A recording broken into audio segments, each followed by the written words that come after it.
एक बार उत्तानपाद अपने सिंहासन पर बैठे हुए थे और छोटे पुत्र उत्तम को गोद में लेकर के खिला रहे।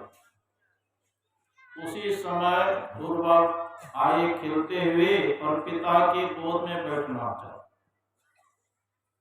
लेकिन छोटी रानी सुरुचि बगल में खड़ी थी। उसके डर से उत्तानपाद ने ध्रुव को गोद नहीं दी, लेकिन बच्चा तो बच्चा ही होते हैं, वो अपने पिता के गोद में बैठना चाहा। सुरुचि देख रही थी कि बार बार यह प्रयत्न कर रहे हैं पिता के गोद में बैठने के लिए।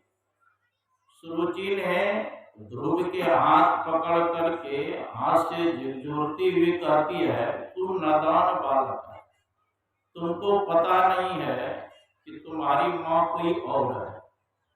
अगर इस पिता के गोद में तुम बैठना चाहते हो, जाओ पहले भगवान विष्णु के तपस्या करो। तपस्या करने पर जब प्रसन्न हो जाए तब कहना कि सुरुचि के गर्भ से मेरा जन्म हो, तब तुम इस पिता के गोद में बैठ सकते हो। तो छोटा बात अलग है। वह ध्रुव रोते हुए अपनी माँ के पास गए, सुनीति के पास। सारी घटना को जान करके सुनीति को भी बहुत दुख हुआ, लेकिन वह जानती थी कि राजा छोटे रानी से ही प्रेम करते। अरे हमको रानी कौन कहे, दासी के रूप में स्वीकार करने में भी उसको लग जाता। देखो बेटा, किसी के लिए अनिष्ट मत सोचो। जो दूसरे को दुख देता है उलट कर उसी मूर्ख के ऊपर वह दुख आ जाता है। देखो, छोटी माँ होती हुई भी तुमको कितना बढ़िया उपदेश दिया, भगवान के भजन करने के लिए कहा। मैंने तुमको यह उपदेश कभी नहीं दिया, इसलिए तुम इस पिता कौन कहे, तुम उस परम पिता के गोद में बैठो जहां से फिर उतारा नहीं जाता। माँ के बात सुन करके ध्रुव घर से निकल पड़े। जा रहे हैं जंगल में, संजोग से नारद बाबा भेट गए। देखा छोटा सा बालक है, जंगल के तरफ जा रहा है। नारद बाबा कहे, कहाँ जा रहे हो? महाराज, मैं जंगल जा रहा हूँ तपस्या करने के लिए। जिस पद को आज तक मेरे बाप दादा ने नहीं प्राप्त किया, उस पद को प्राप्त करना है। कहा, पता है जंगल में कौन रहता है? शेर रहता है, हाथी रहता है, हिंसक जानवर रहता है, तुमको जीवित छोड़ेगा? ध्रुव जी कहते हैं, बाबा, माता के गर्भ में जिसने रक्षा किया, क्या वो सो गए हैं? जिस माता ने सैकड़ों मन अन्न खा करके पचा के बाहर कर दिए, एक बूंद से 9-10 महीना किसने रक्षा किया? वो परमात्मा क्या सो गए हैं? वही रक्षा करेंगे। हाँ, नारद जी समझ गए, बड़े संस्कारी है। देखो बालक, कहते तो ठीक हो, लेकिन बगैर युक्ति से मुक्ति मिलने वाली नहीं है। बल्कि हाँ बाबा, ये बात तो दुरुस्त है, तो युक्ति किससे सीखेंगे, आप ही बता दीजिए। तो नारद जी ने उनको युक्ति बताया, 3 प्रकार के प्राणायाम करने के। रेचक, पूरक, कुंभक, मतलब पहले श्वास को खींचना, फिर रोकना, धीरे से छोड़ना, और इस मंत्र का जप करना, ओम नमो भगवते वासुदेवाय, इस मंत्र का जप करना, ध्यान करना। सारी प्रक्रिया बता दिए नारद जी। और ध्रुव जी चले जमुना किनारे। वहां कुछ महीना ध्रुव जी ने फल खा करके तपस्या की, फिर फल को छोड़ दिए। पत्ता खा करके तपस्या की, फिर पत्ता भी छोड़ दिए। जल पी करके तपस्या करने लगे, जल को भी पीना छोड़ दिए। अंत में वायु का भक्षण करने लगे और अंत में वायु को रोक लिए। जैसे वायु को रोक लिए, जितने चराचर के प्राणी थे सबका श्वास रुक गया। सब देवता दौड़ करके गए भगवान विष्णु के पास। कहा, प्रभु ऐसा आज तक भक्त नहीं देखा था कि हम लोगों का प्राण ही रुक जाए। भगवान ने कहा डरने की कोई बात नहीं, मेरा छोटा सा भक्त है, तू मेरे ध्यान में मग्न है, वो श्वास को रोक लिया है, इसलिए तुम लोगों का श्वास रुकेगा। मैं जाता हूं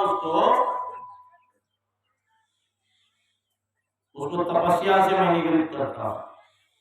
तब भगवान विष्णु स्वयं वहां गए, जिस रूप का ध्यान कर रहे थे ध्रुव जी।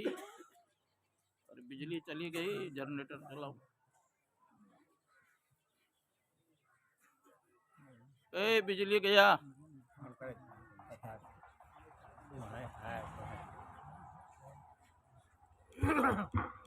बोलिए प्रेम से श्री सद्गुरु महाराज की। जिस रूप का ध्रुव जी ने ध्यान कर रहे थे, एक अकस्मात भगवान उसके अंतःकरण से विलीन हो गए। ध्रुव छटपटा करके उठे तो देखते हैं गरुड़ पर सवार है भगवान विष्णु। साष्टांग दंडवत प्रणाम किए, कुछ स्तुति करना चाह रहे थे, लेकिन बालक है, अभी स्कूल कॉलेज गया नहीं। अंत में भगवान ने देखा कि मेरी स्तुति करना चाहते हैं, तो शंख लेकर के उसके कपोल गाल में सटा दिए। सारा ज्ञान आ गया और ध्रुव जी ने स्तुति की। यो अंतः परिश्रमवाच विमाम प्रसुप्तम संजीव अत्य अधिक धीनाम प्राणन नमो भगवते पुरुषाय तुभ्यम। ध्रुव जी कहते हैं जो सबके अंतःकरण में वास करते हैं, जो सबके इंद्रियों को चेतन प्रदान करने वाली है, ऐसे भगवान को मैं नमस्कार करता। भगवान कहते ध्रुव तुम्हारी तपस्या से मैं संतुष्ट हूं, जो इच्छा है वरदान मांगो। ध्रुव जी कहते मैं कभी आज तक वरदान मांगा नहीं, आपको जो अच्छा लगे वो दीजिए।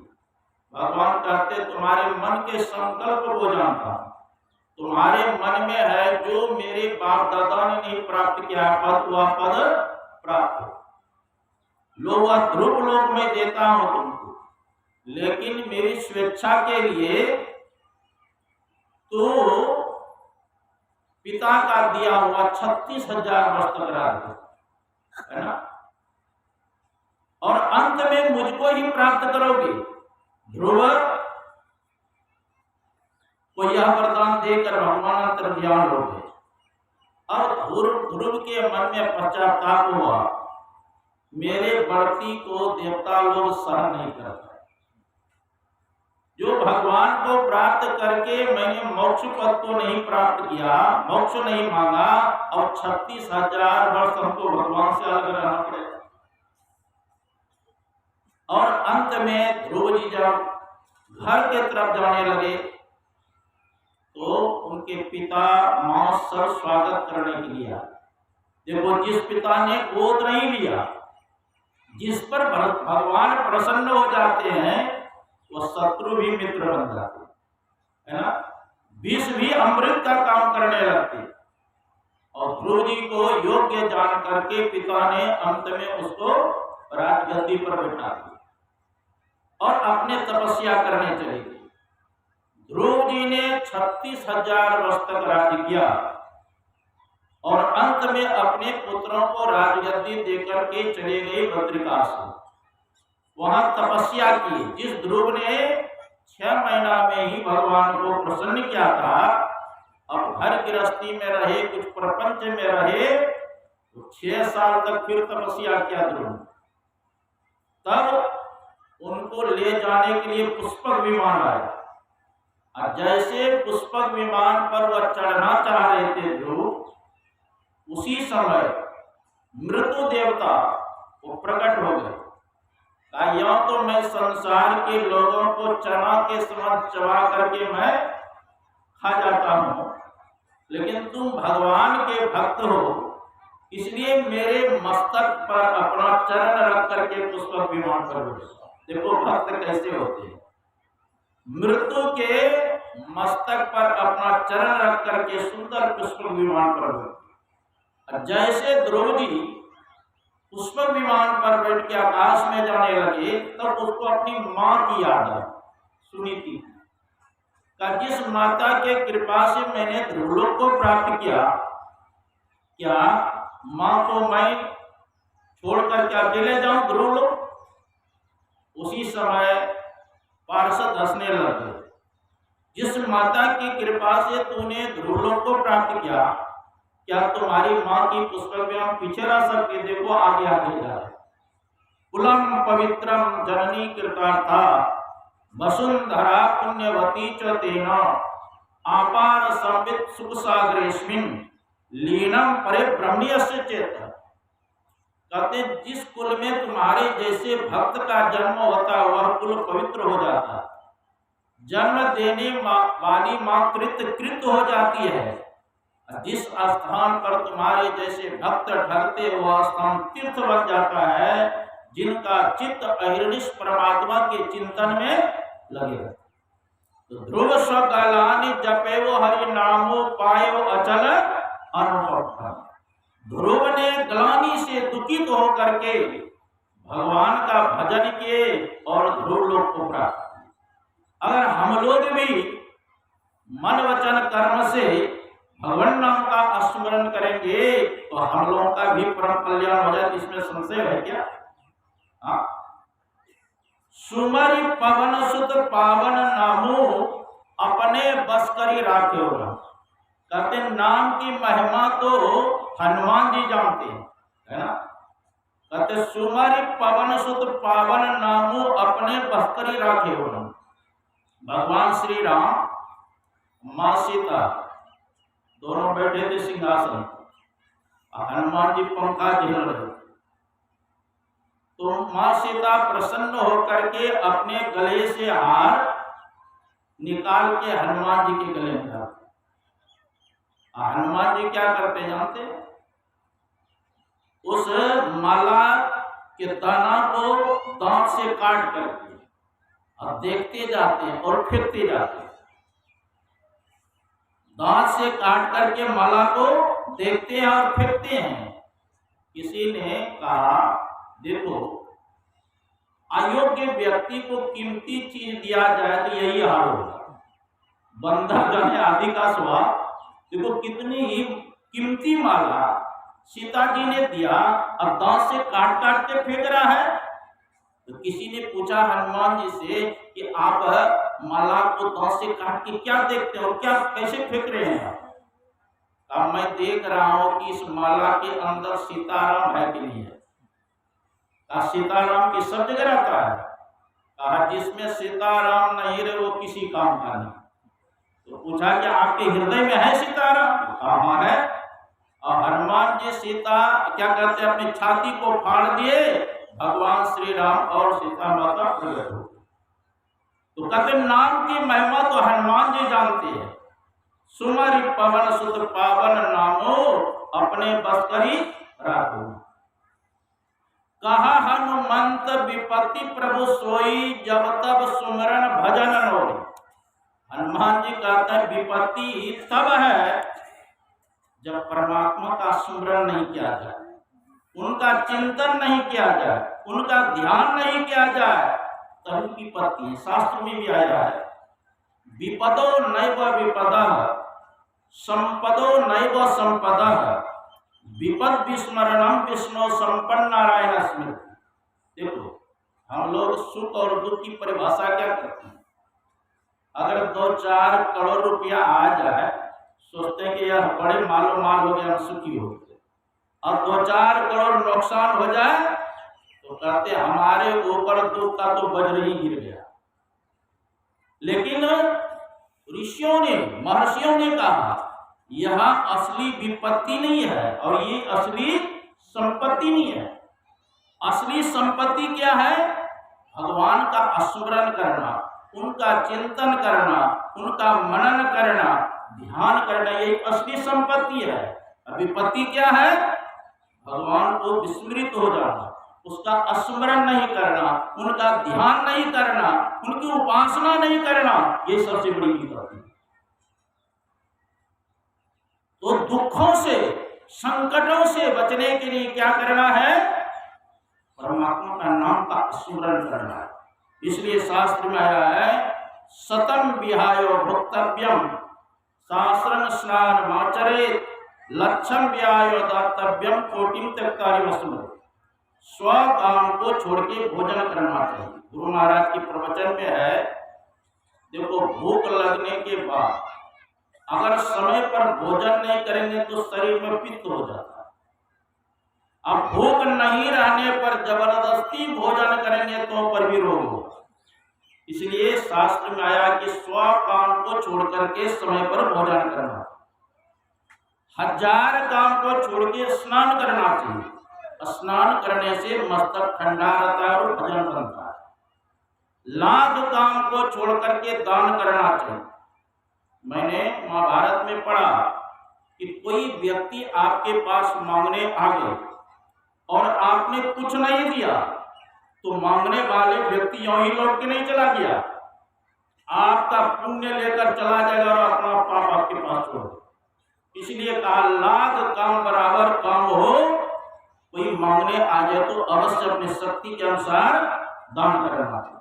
और अंतिम का कोटिम त्यक्तारिमस्मृत, करोड़ों काम को छोड़ करके भगवान का भजन करना चाहिए, है ना, करोड़ों काम को छोड़ के, क्योंकि यही आपके जीवन साथी है।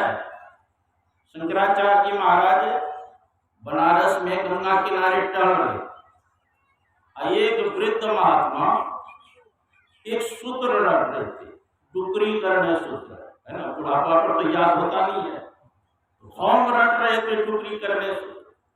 तो शंकराचार्य जी महाराज कहते हैं, अब मरण काल आ गया है कि डुकरी करने सूत्र तुमको काम देगा।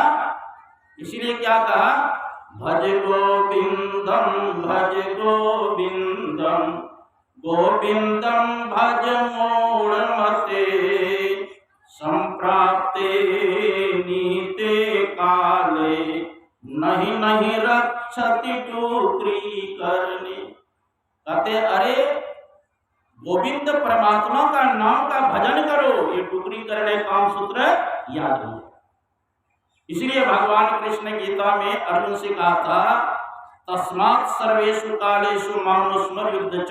हे अर्जुन, युद्ध भी करो, मेरा स्मरण भी करो, क्योंकि अंत काल में जैसी भावना जीव करता है उसी के अनुसार शरीर प्राप्त होता है।